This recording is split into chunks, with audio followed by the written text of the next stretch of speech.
Wait wait wait guys, আমি মা ব্যাগপত্র নিয়ে আমরা কোথায় যাচ্ছি ভিডিওটা দেখার জন্য শেষ পর্যন্ত দেখতে থাকো। সো আমরা গিয়েছিলাম বকখালিতে ট্রেনের জার্নি, বাসের জার্নি করে আমি খুব টায়ার্ড হয়ে গিয়েছিলাম, তাই অতটা ভিডিও ফটো নিতে পারিনি। তারপরে যেই পথ দিয়ে আমরা যাচ্ছিলাম সমুদ্রের ধারে, সেটা দেখতে একদম সুন্দরবন ফিলিংস আসছিল, মানে মনে হচ্ছিল যে আমরা সুন্দরবনেই এসেছি। তারপরে সেখানে গিয়ে সব থেকে ভালো আমার যার সাথে বন্ধুত্ব হয়েছিল সে হচ্ছে বর্ষা। বর্ষা খুব সুইট মনের মেয়ে। সেখানে আমরা অনেক এনজয় করছিলাম। বর্ষা সেখানে অনেক সামুদ্রিক জীব কুড়োচ্ছিল, শামুক, ঝিনুক।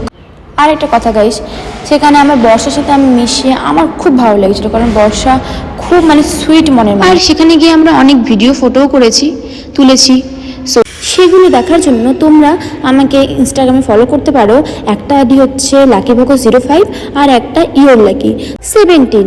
তারপরে আমরা আকাশের দিকে তাকিয়ে দেখলাম যে এরোপ্লেন যাচ্ছে, দেখতে খুব সুন্দর লাগছিল। আর তোমাদের জন্য এটা নর্মাল হতে পারে, কিন্তু আমরা সেরকম দেখতে পাই না আমাদের এই এলাকাতে, তাই আমাদের জন্য খুব একটা সুন্দর জিনিস ছিল। তারপরে রাত্রেবেলা বকখালিতে একটা অনেক বড় মেলা হয়, যেরকম এক লাইন করে ফুচকার দোকান, এক লাইন করে আইসক্রিমের দোকান, সেটা দেখতে খুব সুন্দর ছিল।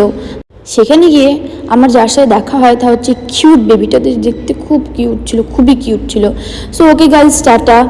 সো গাইজ, কালকে আমরা বকখালিতে কী কী করবো তার নেক্সট ব্লগে আসতে চলেছে, ততক্ষণের জন্য টাটা।